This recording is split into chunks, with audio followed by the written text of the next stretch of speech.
जेवा कारण जहाज ने दिन्य हो मोक्ष के मालिका ने दिन्य हो अनंत कोटि संतान दिन्य हो राम सभा में राम राम महाराज शरणो सतगुरु दयाल को मुखे हृदय हरि नाम नित्य पथ संगत साधु की आजीवन मुक्त सुख राम अनभे पद प्रकाश के दायक सतगुरु राम अनंत कोटि जन सहाय की ताय करूं प्रणाम सतगुरु को एको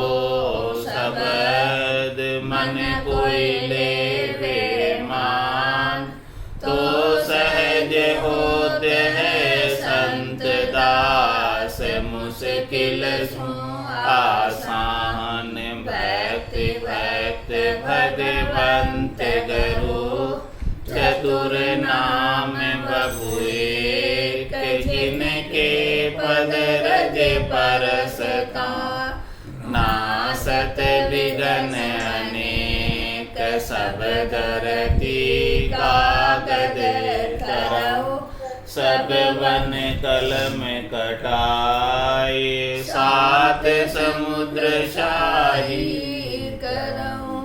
सतगुरु गुण लिख्या न जाए राम राम राम राम राम राम राम।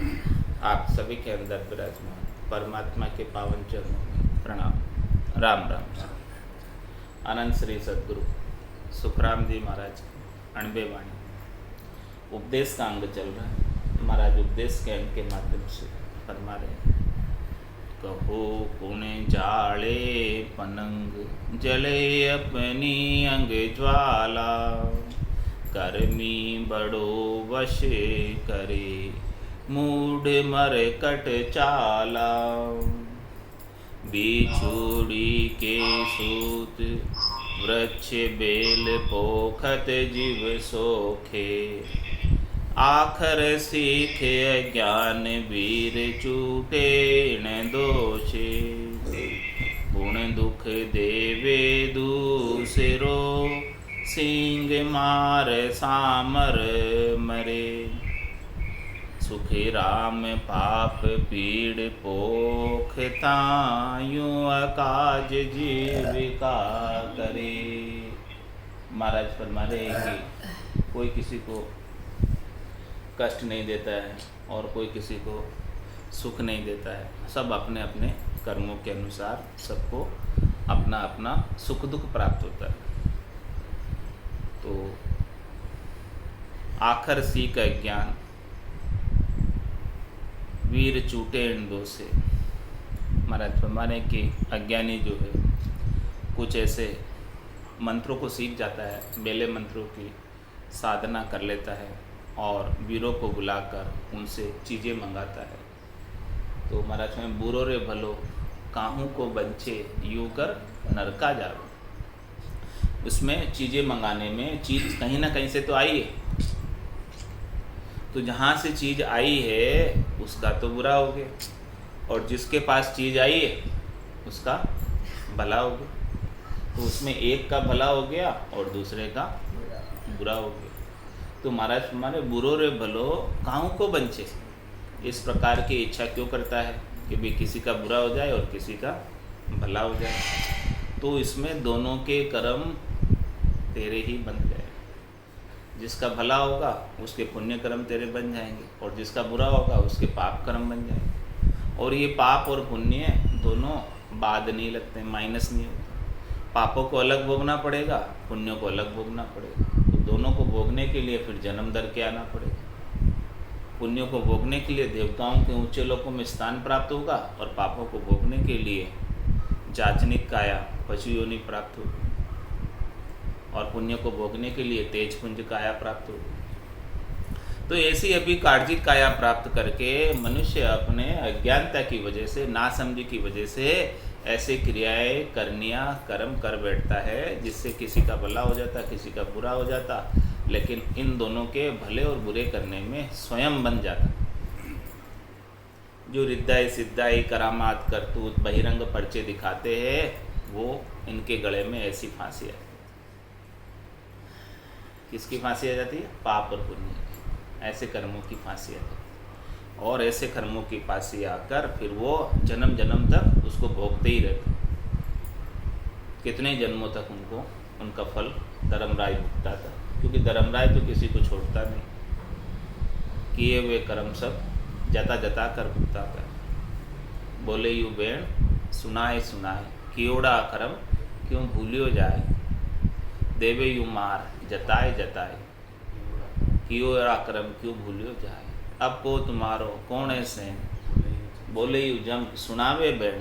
इस प्रकार से धर्मराय सब जो है अपना हिसाब किताब जब खाता खोलता है, तब पाप पुण्य का सारा न्याय कर देता है, और न्याय करके और उसे वापस भुगताने के लिए योनि प्रदान करता है। तो महाराज फरमाने कि इस प्रकार का जो अक्षर सीखते हैं, ये मेले मंत्रों की साधना करते हैं, वो सब दुख ही देने वाला है, सुख देने वाला नहीं है। अंत तो गत्वा जो ऐसा कर रहा है उसको सारे दुखों की प्राप्ति होती है। तो आखर सीख ज्ञान वीर चूटे इन दोषे, कुण दुख देवे दूसरो, सामर सींग मार सामर मरे। कोई दूसरा दुख नहीं देता है। सामर जो है वो अपने ही सींगों के भार से मरता है। अपने ही सींग इतने उसके होते हैं कि उससे वो कहीं ना कहीं उलझ जाता है, कहीं ना कहीं फंस जाता है और फंस कर मर जाता है। तो ये सारे महाराज हैं, अपने ही कर्म ऐसे हैं, अपने ही पाप पुण्य ऐसे हैं कि इन कर्मों के भार से दबते हुए बार बार जन्म और मरण को प्राप्त कर रहे हैं। कोई दूसरा दुख नहीं दे रहा है, सब अपने ही कर्मों की वजह से ऐसा कार्य हो रहा है। सुखराम पाप पीड़ पोखता, यूं अकाज जीव का करे। महाराज फरमाने कि यहाँ आकर ऐसे कर्मों का पोखण कर रहे, ऐसे कर्मों की कुमाई कर रहे। कैसे कर्मों की? पाप की। तो इसीलिए फिर वो पाप की कमाई करने की वजह से पीड़ को पोषण प्राप्त हो रहा है। पीड़ क्या है? दुख। उस दुख को पोषण प्राप्त हो रहा है। किससे पोषण प्राप्त हो रहा है? पाप की कमाई करने, पाप कर्मों की कमाई करने की वजह से यहाँ आकर सुखराम पाप पीड़ पोखता, यूं अकाज जीव का करे। इस प्रकार से ये अपने स्वयं का अकाज कर रहे हैं, काज तो नहीं कर रहे। मिनखा देह किसके लिए प्राप्त हुई? परमात्मा प्राप्ति के लिए प्राप्त हुई, निज घर में जाने के लिए प्राप्त हुई, संतों के देश रामजनों के देश में अजरलोक अमरलोक में जाने के लिए प्राप्त हुई। और ये अवसर जो है ऐसे ही इन कामों में लगकर, व्यर्थ के कामों में लगकर गंवा देते हैं ये अवसर। ऐसा अमूल्य समय इन्हीं में बीत जाता और फिर परमात्मा पद बहुत दूर रह जाता, जो कि अभी नज़दीक है, एकदम पास में, चाहे तो प्राप्त कर सकते हैं। बड़े भाग मानुष तन पावा, सुर दुर्लभ सब संते गावा, साधन धाम मोक्ष कर द्वारा, पाइये जेने परलोक सिवाना, सो परतर दुख पावसी, सिर धुनि धुनि पिछताए, काल ही कर्म ही ईश्वरी, मिथ्या दोष लगा। ऐसा बड़े भाग्य से अपने को परमात्मा ने कृपा करके मिनखा दे प्रदान की। बड़े भाग मानुष तन, सुर दुर्लभ, ये देवताओं को भी दुर्लभ है। इंद्र आदि ब्रह्मादिक बंछे, यो नर्तन है भाई, राम भगत और साध समागम, ईशु लाभ इन माए। तो ऐसा लाभ का कार्य कर लेना चाहिए। सौदागर चल्या जीव सौदे, भरतखंड में आया, कहीं एक कर गया लाभ कमाई, और कहीं एक मूल ठगाया। तो ऐसा लाभ कमाई का कार्य संतों के सद्गुरु के ज्ञान को, अनबे की वाणी को जो शिरोधारी कर लेता है, धारण कर लेता है, उसका अनुसरण करता है, उसके अनुसार साधना करता है, तो महाराज हमारे वो लाभ कमाई कर जाता है और परम पद में सदैव सदैव के लिए स्थान प्राप्त कर लेता है परमात्मा के देश में, जहाँ जाने के बाद वापस आने की रीत नहीं है। और ऐसा कार्य नहीं करके स्वार्थ पूर्ति का, कर्मों को मानने का, करनी और क्रियाओं का वही उपाय करता रहता। करनी किया कर्म सिर बंदे, ग्रह आओ दम टूटे। इस प्रकार से करनी करने से कर्म सिर बनते। तो वो करनियों को छोड़कर महाराज फरमा रहे हैं कि ऐसा कार्य करो जो पाप पुण्य दुनिया सुन्यारा, भरम करम दुनिया सुन्यारा, जहाँ सुरहो लिवलाई, कै सुखराम राम बिन जग में सभी ही कर्म पाए। एक राम जी के नाम के बिना अन्य कोई भी कार्य करोगे वो सबसे कर्म बनते हैं, कर्म कटते नहीं है। कर्म काटने के लिए तो एक राम जी का नाम ही दुधारी तलवार है जो दोनों तरफ से चलती है, पाप को भी काट देती है और पुण्य को भी काट देती है। न पाप शेष रहता है न पुण्य शेष रहता है, कुछ भी शेष नहीं रहता, न जमा शेष रहता है न नाम शेष रहता है। जमा और नाम दोनों खत्म हो जाए, जीरो हो जाए बैलेंस पाप पुण्य का, तभी न जाके वो धर्मराय नो ड्यू सर्टिफिकेट देगा, एनओसी देगा, उसके बिना वो नहीं देने वाला। और जब तक वो पाप पुण्य कुछ भी बाकी रहेगा तो भुगताने के लिए धर्मराय की अदालत में जाना पड़ेगा और वहाँ से वापस योनि प्राप्त होगी। तो यहाँ सबको मिटाना है, वो केवल एक राम नाम से ही मिट सकता है और किसी से नहीं मिट सकता। ये दुधारी तलवार से मिट सकता है, जिसमें पाप भी कट जाए और पुण्य भी कट जाए, सब कट जाने चाहिए। दोनों में से कोई भी रह गया तो पाप पुण्य लो कंचन बेड़ी, पाँव पड़िया जीव दुख पावे। जीव दुख ही पाएगा, चाहे बेड़ी सोने की हो चाहे बेड़ी लोहे की हो। पाप तो लोहे की बेड़ी है, पुण्य सोने की बेड़ी है। बेड़ी तो आखिर बेड़ी है, उसको पराधीन ही रहेगा, जन्म मरण में आना जाना बना ही रहेगा। पेप हुआ पाखान पीड़ प्रहलाद जे पाए, समझा पुरुषा दोष हीर बिन शोरे भाई। बड़ी अवल्या एक सरप तिन कातन के न, कबरा पड़ी कुरान साच सायब कूंदेना। सुन कर आवाज फकीर हाक हुरमा चल आई, लाख रुपया रोक दे सायब घर माही। बन भटक्यो सुल्तान अचंभा ऐसा पाया, अन पानी की प्यास साईं पर लोक रचाया। ओल्या बोल्या प्रेसता ए दरबार हुरमा तना, करोड़ मोल सुखी राम कहे समझा दोषण सो गुणा। कितने दृष्टांत देकर महाराज समझा रहे, जो समझवार सिर खून, अण समझा दोष नहीं। जो नहीं समझते हैं नहीं जानते हैं उनको दोष नहीं, लेकिन जो समझते हैं जानते हैं और जानते बूझते हुए ऐसे परमात्मा के बेशकीमती नाम का सुमरण नहीं करते, जानते हुए ऐसी साधना नहीं करते, तो मिल्खा देही हीरे के समान प्राप्त हुआ अमूलक, इसे कांच के भाव बेचते थे शरीर के संसार के सुखों के लिए। घर की गांगरत गयो जमारो, उदम आपदा माए, मुँह से ठगे भरे का उदर, पशु संज्ञा या पाए।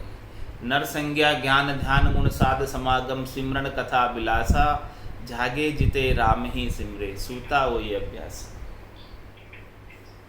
तो महाराज फरमा रहे हैं कि देखो जो जानता है उसके बहुत अधिक दोष लगता है, और जो नहीं जानता है उनको नहीं दोष, क्योंकि जानता ही नहीं बेचारा, उसको क्या दोष देंगे।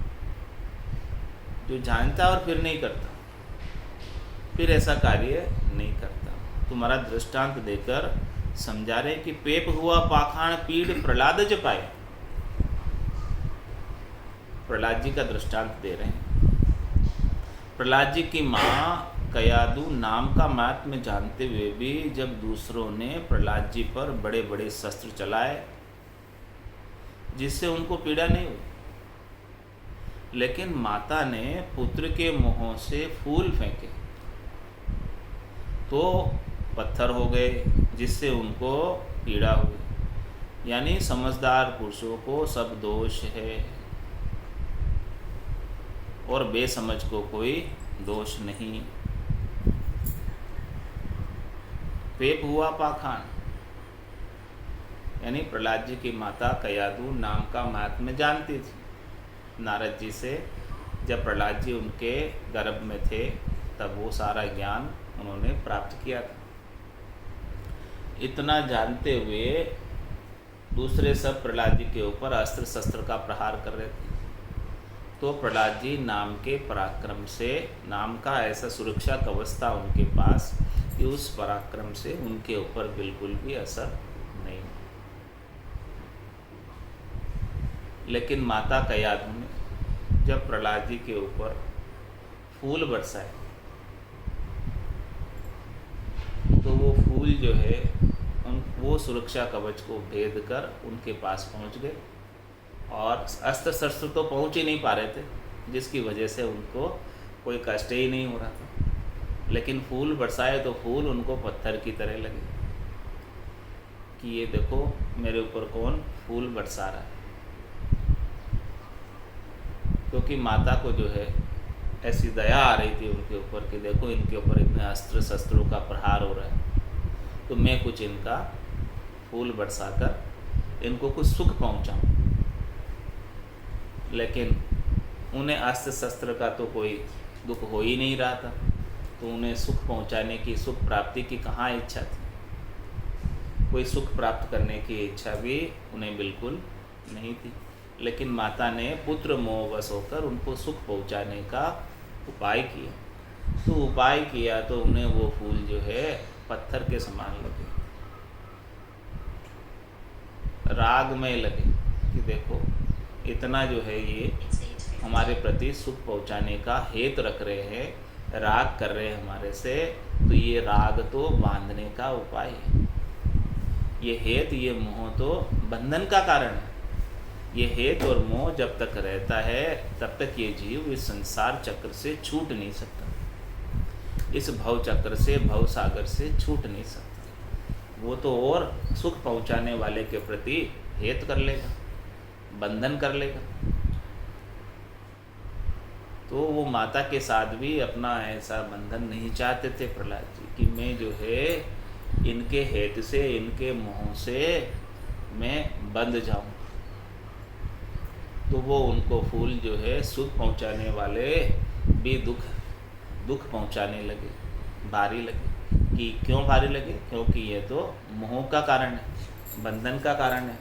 जब तक मैं इनसे सुख प्राप्ति की इच्छा रखता रहूँगा तब तक तो मैं इस संसार चक्र में बंधा ही रहूँगा, छूट नहीं पाऊँगा।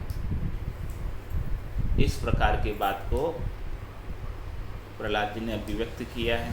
पेप हुआ पाखान पीड़ प्रहलाद जपाई।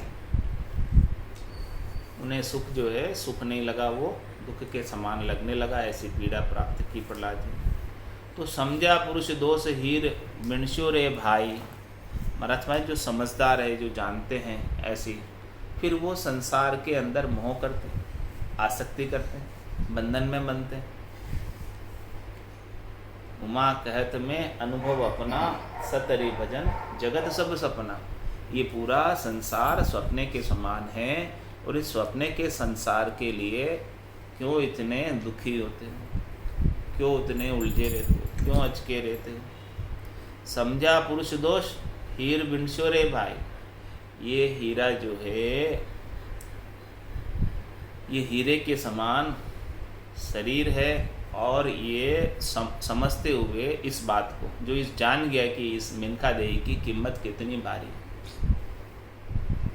मिनखा देही का गुण कितना भारी है। गुण भारी करतार सो ऐसो ब्रह्म न कोई। मिनखा देही जो है करतार से भी भारी गुण, करतार भी इसकी इच्छा करते हैं। ब्रह्मा विदाता गड़े तन्न सोई अंछे मिनखा दे कहो कारण न मोई। तो महाराज हमारे हीर बिनशो रे भाई, समझा पुरुष दोष।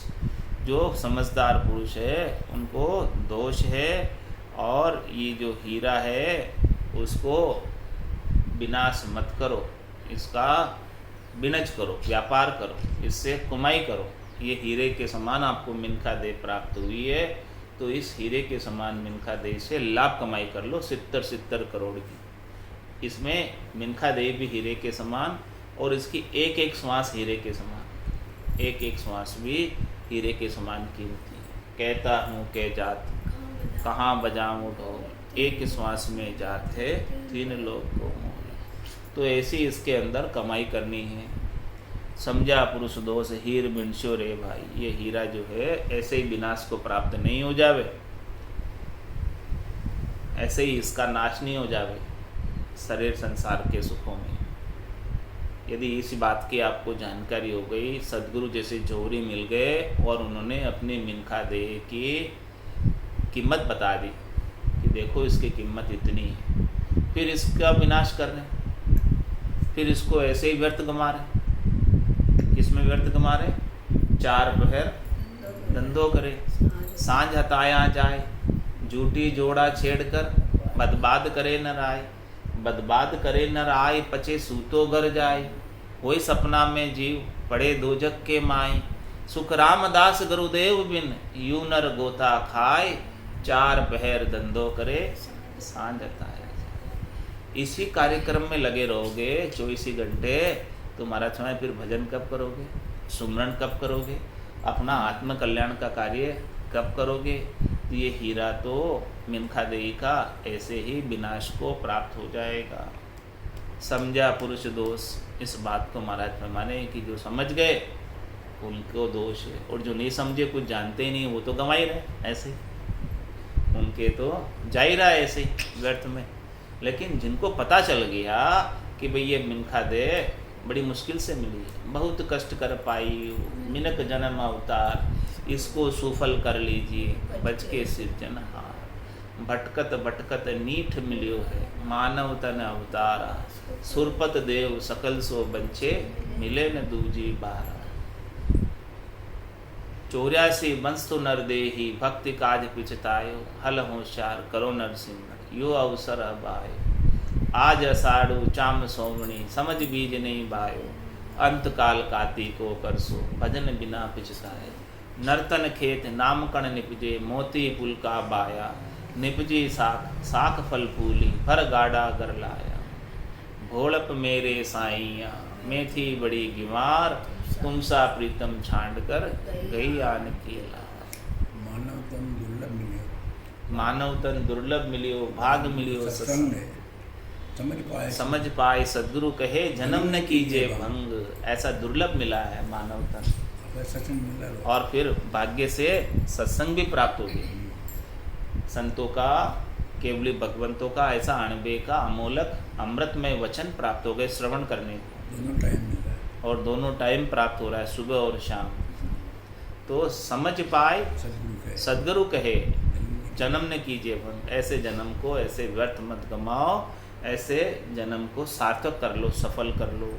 तो समझा पुरुष दोष हीर बिनशो रे भाई, ये हीरा ऐसे ही विनाश को प्राप्त हो जाएगा। इस हीरे का बिनज कर लो, व्यापार कर लो। कैसा व्यापार करो? मैं व्यापारी ज्ञान का और बिनज नहीं कोई, जो तुम चाहो मोक्ष तो ज्ञान बिनज लो जोई, ज्ञान बिनज लो जोई कसर राखो मत काई, जो चाहो सो ज्ञान आन बूझो मुझे भाई, सुखी रामेशा देवाल है कोई लेवन हार, अमर लोक ले जावशू जामे फेर न सार। महाराज मैं निश्चित रूप से अमर लोक की प्राप्ति करा दूंगा, लेकिन आकर थोड़ा सा ज्ञान तो पूछ लो, ज्ञान को समझ तो लो, ज्ञान को धारण तो कर लो। ये 5वां ज्ञान है, केवल्य ज्ञान है। 4 ज्ञानों से बिल्कुल अलग है। मति ज्ञान से अलग है, श्रुति ज्ञान से अलग है, अवध ज्ञान से अलग है, मन प्रत्यय ज्ञान से अलग है। 5वां केवल्य ज्ञान। ऐसे केवल्य ज्ञान को कोई समझ कर धारण कर लो। हीर बिनशो रे भाई, इस प्रकार से महाराज फरमा रहे हैं कि ऐसा कार्य यहाँ आकर कर लो। बड़ी अवल्या एक सरप तिनका तन की, कबरा पड़ी कुरान कुरान सांच साहेब को दिया। देखो दृष्टांत दे रहे महाराज अवल्या का। मुसलमानों के अंदर अवल्या होते हैं, पीर होते हैं, उनका दृष्टांत महाराज बता रहे हैं।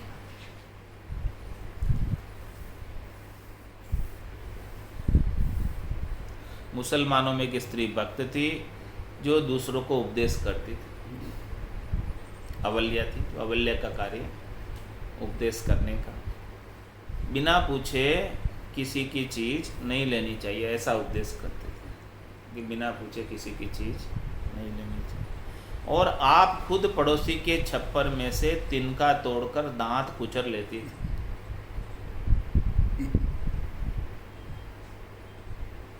जिससे जब उसकी मृत्यु हुई तब उसे दफनाया गया तो वहाँ तिनकों के सरप होकर उसके चारों तरफ चैंट गए।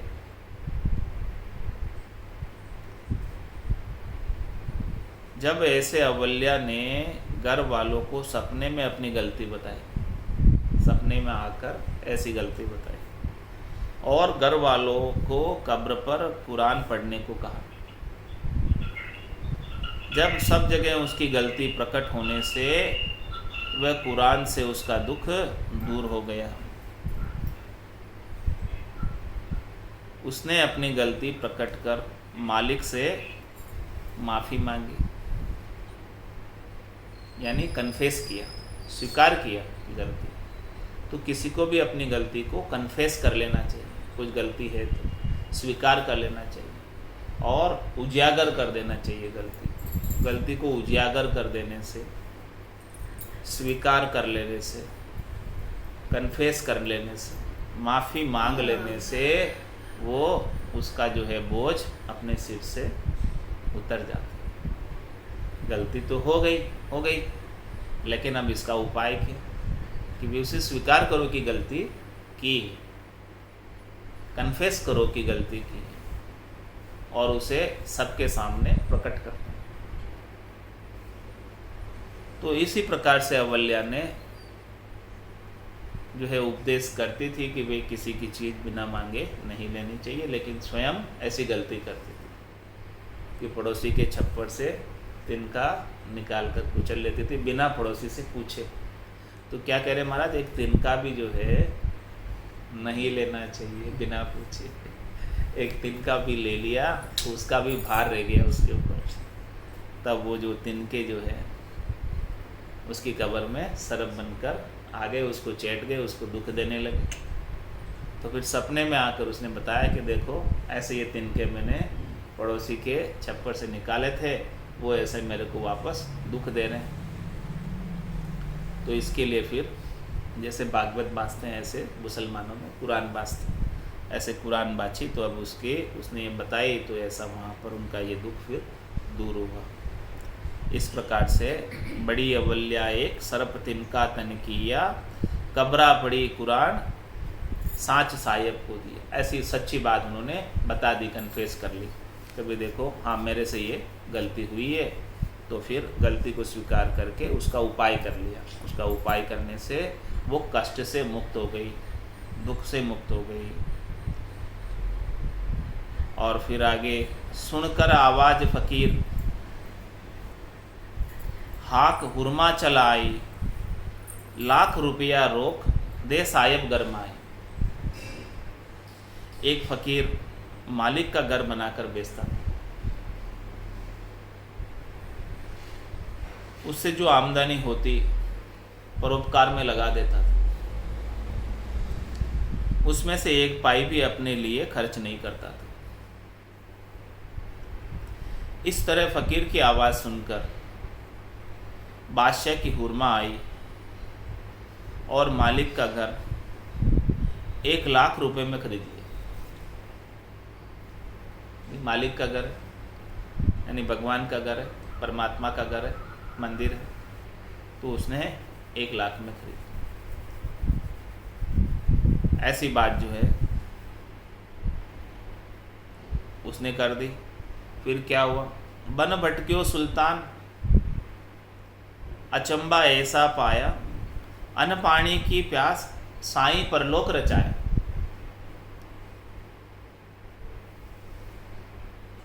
तो इस तरह फकीर की आवाज़ सुनकर बादशाह की हुरमा आई और उसने मालिक का घर 1 लाख में खरीद लिया था। एक दिन बादशाह जंगल में रास्ता भटक गया। वहाँ उसको भूख प्यास सताने लगी। तब उसको वहाँ ऐसा ताज्जुब देखने में आया कि मालिक ने उसके लिए परलोक रच दिया। जब वो उसमें जाने लगा तो प्रेस्ता ने कहा, यह बादशाह की हुरमा का घर है। जब वो वापस आया तो वही फ़कीर मालिक का घर बेचने आया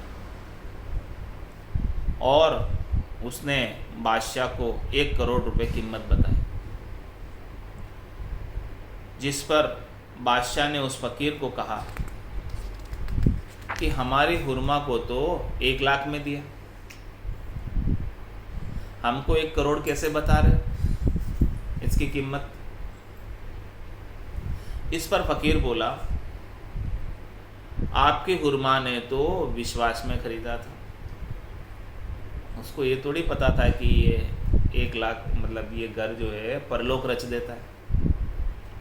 बिना मालूम हुए ही उसने 1 लाख रुपए में खरीद लिया। लेकिन आप तो इस घर में रहकर आए हो, जाकर आए हो, आपको तो इसकी कीमत पता है, इसीलिए आपको तो मैं 1 करोड़ से कम में नहीं बेचूंगा। उसको तो पता नहीं था, इसलिए उसने 1 लाख दिए और मैंने भी ले ली।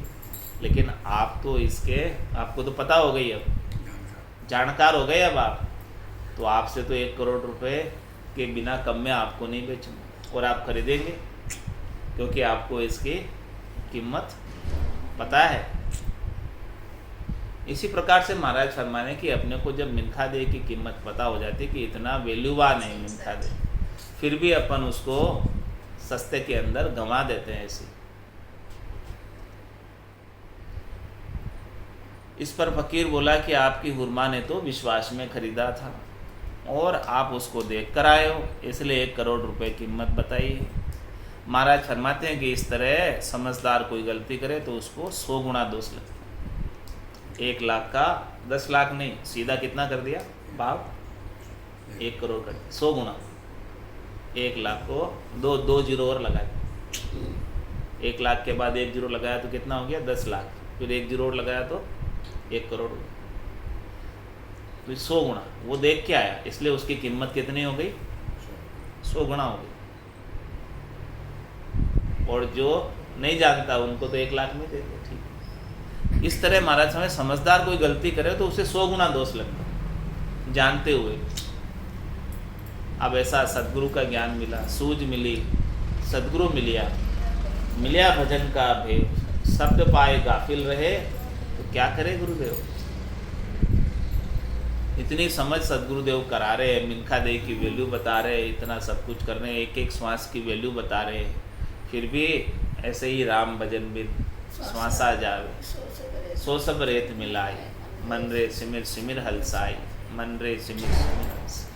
तो महाराज तो कहते हैं जब लग मुख में जिब्या चाले, तब लग हर हर केशु, भावे तार मार मोई दीजो, शरण आपकी रेशु, राम तेरी दाई पड़े सो कीजे, भावे मोख मुगत में भेजो, भावे दो जग दीजिए। माने तो हरि भक्ति जो करनी, भजन अखंडित तेरो, मोख श्यासु बिड़त बदे तो काए बिगड़ सी मेरो, राम तेरी दाई पड़े सो कीजिए। इस प्रकार से महाराज समझा रहे कि पूर्ण शरणागति के भाव से, निष्काम भाव से, बिना किसी डिमांड के, बिना किसी शरीर संसार इंद्रियों वस्तुओं के सुखों की इच्छा के, केवल परमात्मा के नाम का सुमरण करना, प्रेम के भाव के साथ, श्रद्धा के भाव के साथ, आस्था के साथ, विश्वास के साथ, दृढ़ता के साथ, प्रतीति के साथ, मजबूती के साथ। और ऐसी बात को समझते हुए, जानते हुए वे जो परमात्मा के नाम का सुमरण नहीं करता है, उनको महाराज हमारे 100 गुना दोष लगता है। और जो नहीं जानता है तो उनको तो वैसे ही जा रहा मिनट जमा रहा उनका। लेकिन जो जान गए वो तो करो भाई। महाराज हमारे जिनको ऐसा समझ आ गई है वो क्यों व्यर्थ गंवा रहे, उनको तो व्यर्थ ये एक एक श्वास को भी व्यर्थ नहीं गंवाना चाहिए। एक भी श्वास जो है राम जी के नाम के बिना खाली नहीं जानी चाहिए।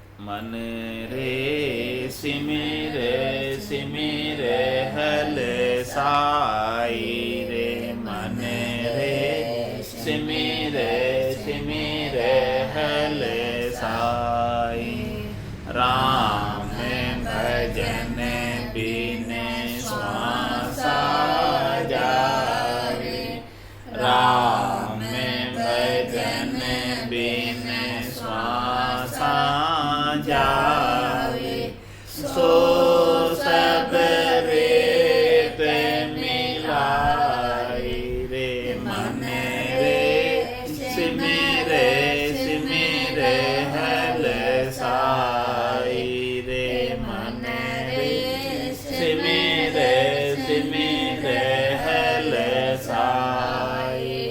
राम भजन की ढील करे रे, करे माँ की ताकी दी मेरे राम, करे माँ की ताकी दी।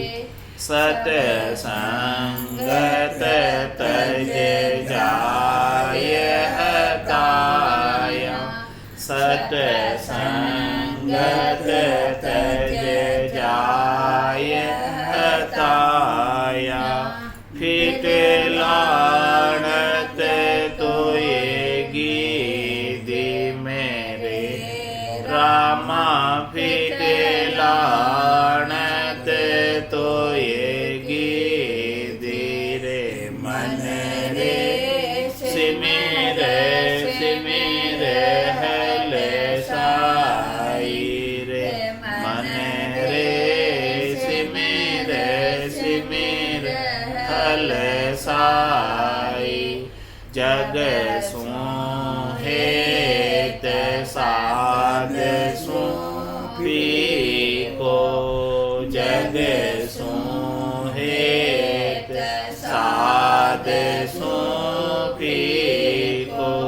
हर तज आने मनावे मेरे रामा, हर तज आने मनावे। सत्य बात की अवज्ञा करेगे, सत्य बात की अवज्ञा करके। विषय बात मन भावे मेरे रामा, विषय बात मन भावे रे मन रे सिमिरे सिमिरे हल साई रे मन रे सिमिरे सिमिरे हल साई। सोए रहे के जोड़ चलावे, सोए रहे के जोड़ चलावे। कहाँ मुन गहे मन माई मेरे रामा, कहाँ मुन गहे मन माही। कहे सुख राम दीर्घ मन तोने, कहे सुख राम दीर्घ मन तोने। राम रटे क्यों नाही मेरे रामा, राम रटे क्यों नाही रे मन रे सिमिरे सिमिरे हल साई रे मन रे सिमिरे सिमिरे हल साई। राम भजन बिन श्वासा जावे, राम भजन बिन श्वासा जावे। सो सब रेत मिलाई मेरे रामा, सो सब रेत मिलाई रे मन रे सिमिरे रहल साई रे मन रे सिमिर सिमिर रहल साई। बोलो राम सतगुरु देव जी महाराज ने धन्य हो परम दयाल सतगुरु सुखराम जी महाराज ने धन्य हो अनंत सरे सतगुरु सुखराम जी महाराज के ज्ञान सत्स्वरूप भगवान ने धन्य हो केवली भगवंता ने धन्य हो जेवा कारण जाज ने धन्य हो मोक्ष के मालिका ने धन्य हो अनंत कोटि संतान धन्य हो राम सभा में